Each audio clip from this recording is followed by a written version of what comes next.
يا أيها الإنسان إنك كادح إلى ربك كدحا فملاقيه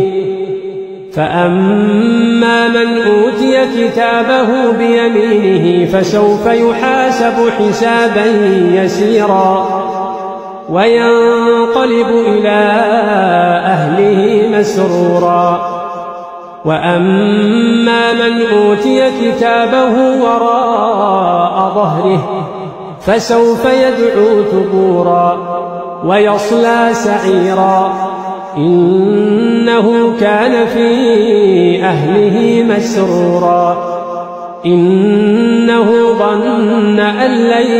يحور بلى إن ربه كان به بصيرا فلا أقسم بالشفق والليل وما وسق والقمر إذا اتسق لتركبن طبقا عن طبق فما لهم لا يؤمنون وإذا قرئ عليهم القرآن لا يسجدون